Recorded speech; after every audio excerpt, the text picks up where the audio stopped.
We're live. As they say in Germany, William, Achtung, fertig, los. No one says that. Ready, set, go. This is actually our second attempt. We thought we were recording today's show, and we did the best show we've ever done, only for Wesley to tell us it didn't record. Thanks No, a he lot, recorded. Wesley. He did record 8 seconds of it. Yeah, well. You guys, I recorded a bull run. So, for your benefit, we're live. Welcome to the Jack and Bill Show, the February 17th, 2023 edition. And I would like to. No, you can't say it because you'll get in trouble. Okay, go So ahead. I'll have to say it for you. We want to wish Jack's wife, Stacy, a happy birthday. She is an alum of Eagle, and just we're thinking about her. Wish you all the best. Yes, For her birthday, we took Jack to the office. Yeah, and you shouldn't even be here today on her birthday. I'm leaving soon. Okay. And she did graduate from Eagle Financial. She did. She walked out of here upright.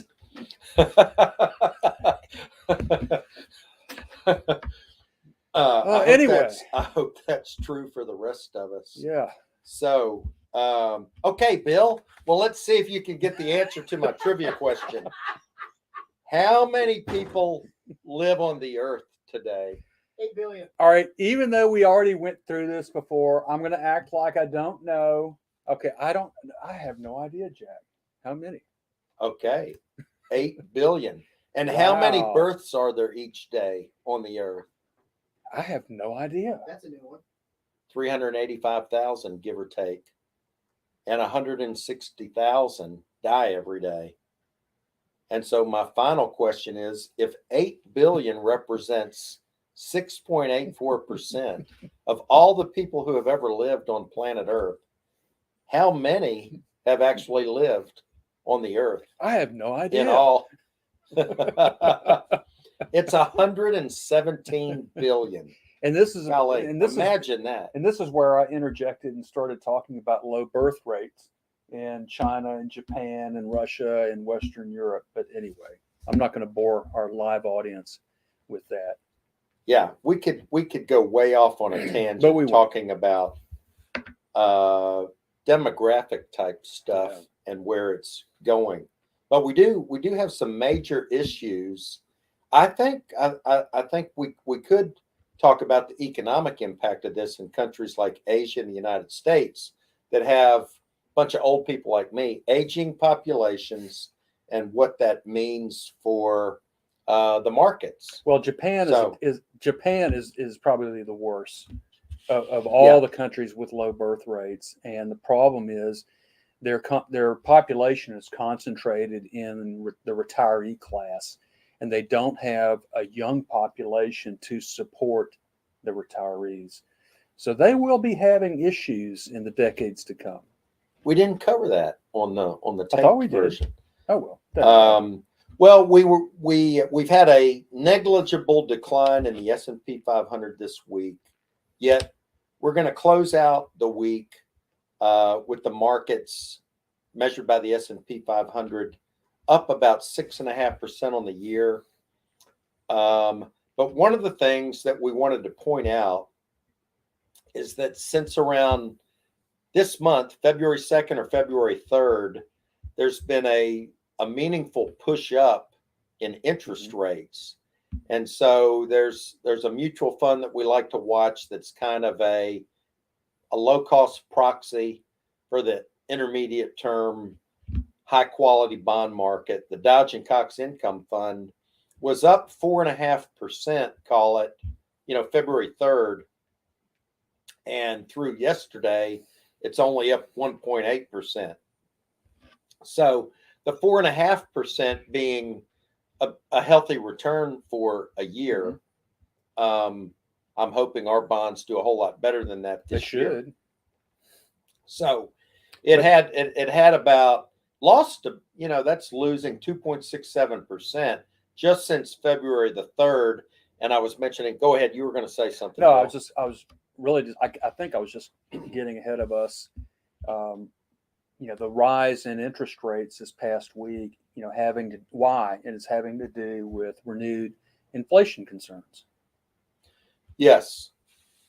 And I read a piece coming out of Goldman Sachs this morning that there seems to have been a shift that's occurred given some of the economic releases that we've seen, namely the January employment data that came out the first Friday in February, 517,000 jobs created in America in January, call it more than 2 times the consensus estimates for that. So that's just a ripping, employment number, and the unemployment rate in America is now only 3.4%, which those two things that's strong economic growth, which is wonderful, but the 3.4% inflation unemployment rate is potentially very inflationary. So then that was combined with a 3% month over month retail sales growth number, and then this week we had the monthly inflationary numbers, both wholesale goods and finished goods. The producer price index yesterday, and on Tuesday we had the consumer price index, which is the most watched. It's what cost of living allowance increases are based upon, and so forth. So the consumer price index, it had peaked at 9 and change last June. Yep, what was 9.1 in June? 9.1. Now the PPI number had peaked at over 10. Some people think that you combine those two and you have a realistic number or a better number than just looking at one or the other. So we've come from, call it 9.5 to 10 down to this week. CPI came in at 6.4 and PPI at 6.0. Now, from June until now, that's been what we call disinflation. We've got inflation, a general rise in prices happening right now at a clip of 6% or something like that. But that's disinflation when the rate of inflation is declining, Correct. Namely from 9 or 10, down to 6.4. And that's why the markets got so excited last month. The data supported, the economic data came out that was supportive of the Fed coming to an end with the Fed funds hikes. And we saw stock markets ripping higher, bond market ripping higher. And with this latest data, we've seen things kind of take a pause here. And I think about that famous quote from Wesley. I think Wesley said this: "Nothing moves in a straight line." Is that right, Wes? I'm tired of you putting words in my mouth. Okay, well, maybe he didn't say that. But I think that applies here. We may continue to see inflation coming down over time, but we will have points when we do see moves back up along the way. There's a lot of data out there. Everyone's analyzing and overanalyzing every data point, and there's some conflicting data. Jack cited CPI, PPI, and unemployment figures. Those are supportive of higher inflation for longer. We also have things like the leading economic indicator, which is painting a different picture. We also see real estate numbers that are coming out, which are troubling to say the least, but that's not surprising because when the Fed raises interest rates, as they've been doing, the first victim is the real estate market. So everyone just needs to be patient here. And that's our message for everyone watching, is that we don't want to lose sight of the long-term goals that our clients have, or you have personally. And these numbers will come and go. Let the policymakers do what they're doing. They're on the ball, albeit late, but they are on the ball. And we'll let all the Wall Street strategists and economists and the talking heads on TV do their thing to try to generate viewership. But I believe that we can get through this, and inflation is appearing to be stickier, meaning it's higher and lasting for longer than we had hoped. But we can still get through this and we can still do well with our investments. You know, Bill, I just thought of this. I've read some things that El Arian. I don't know what he does now. He is Muhammad El Arian he's an economic advisor to Allianz, the big insurance company, parent company of PIMCO. Oh, he still holds that Correct. title. Yes. Yeah. Well, he's come out and said he is a highly respected voice, I might add. He is. But he's recently come out and said, in his opinion, we're not going to see a 3 handle, or we may only 3%. get down into the 4s on CPI, which would be twice that. That's the most important stated mandate of our Federal Reserve, 2% inflation, maintaining, targeting 2% inflation. So, El Arian thinks we may only come down to 4. And the one thing that I would make, whether Goldman is right about a potential shift here or not, this is something to watch, or, let us watch it for you. Markets have been held hostage by this runaway CPI inflation in the last year and the Fed's response to it.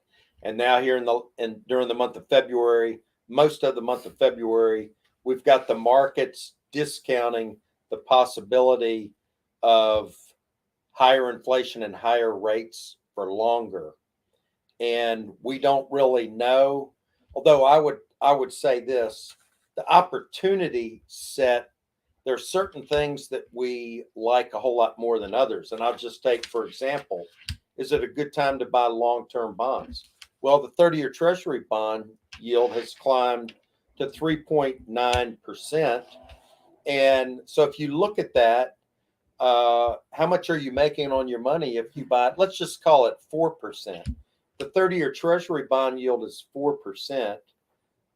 Would I put any money at all in that when it's being eroded by, whatever my tax rate is on earning? Put $100,000 in there, get $4,000, $2,000 every 6 months in interest, pay federal income taxes on that, and then have the rest of that eroded by inflation at a rate of 6.4% today, and you're moving way backwards. By pretty comparison, quickly. what is a 6-month Treasury bill yielding? A 6-month T-bill. A 6-month T-bill by comparison right now is yielding almost 5%. Correct. So people are attracted to the short end of the yield curve. Yes, it makes no sense to buy really long dated bonds. We don't advocate that. The risk in staying real short is reinvestment risk. So as these shorter term instruments mature, you have to reinvest. And, at some point, interest rates, may come down. And so now you're reinvesting at lower yields. But right now, the short end of the curve is the place to be. I think I completely agree with that. I do not like virtually any bond over 3 or 4 years unless it's tied to something like, CPI, or the return of it is tied to something or like it has that. an adjustable rate. Right, or has an adjustable rate. But, another thing to watch is, remember in the 80s, our Fed chairman was cigar smoking Paul Volcker. Imagine those days. You look at the FOMC meetings and you see a cloud of cigar smoke. And man, today, imagine what would happen if someone walked in and lit up a cigar today when Jerome Powell is speaking. But this is my point. I think that I feel like Paul Volcker is one of the best Fed chairs we've ever had. Yet, in the 80s when he was in there, I think March of 1980 was the peak in interest rates. I think the Fed funds rate was taken up to something like 18.5%. I don't know. You had 30-year Treasury bonds, though, that yielded almost 15%, between 14 and 15%. So you could have tied your money up back then. But the reason why the long-dated Treasury yields got so high was because there was a lack of confidence in the Federal Reserve at dealing with inflation properly. And I think that I actually think that we could be potentially on the cusp of seeing something like that happen if this inflation problem is not dealt with here, pretty quickly. And because this is the first time in U.S. history that we've ever had long-dated Treasury bond yields that are much lower than CPI inflation. So it is not worth it. The only thing that would make that worth it is if long-term bond yields came screaming lower. Right. I mean, if we went into a horrific recession Without inflation. And there's way too much risk for that in our book. I think one of the reasons why this has occurred, though, is because, two reasons: manipulated markets. After the subprime crisis, we had Federal Reserve have crazy responses with all the helicopter money, Ben Bernanke, quantitative easing, large Fed balance sheets, which are now larger than they've ever been, or they were a few months ago. And then you've got pension funds that by investment policy are required to have, so much of their asset allocation in, high quality bonds. Well, just wanted to make the point, this is something for us to watch going forward. And short-term bonds, don't want to badmouth the bond market, because short-term bonds are now offering way more in returns than they did 3 months ago, 6 months ago, a year ago, and especially 15 to 18 months ago. So we are taking advantage of that. And then even some of the products like managed futures, for example, we've got a nice weighting in managed futures, and they've got a huge tailwind because their portfolios are anywhere from from 10 to 25% of the assets are needed to invest in the futures contracts.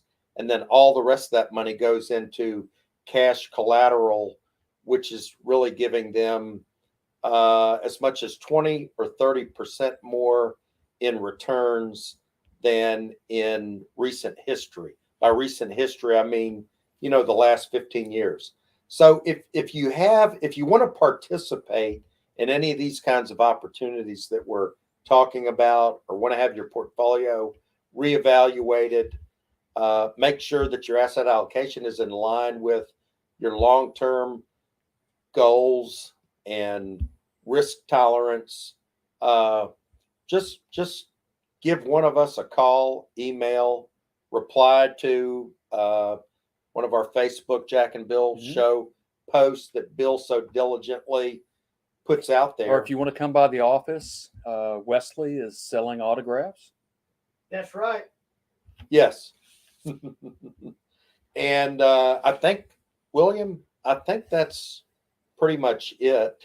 Yeah, it's Friday. It's beautiful outside, and you need to go celebrate your bride. So with that, I'm calling it, Jack.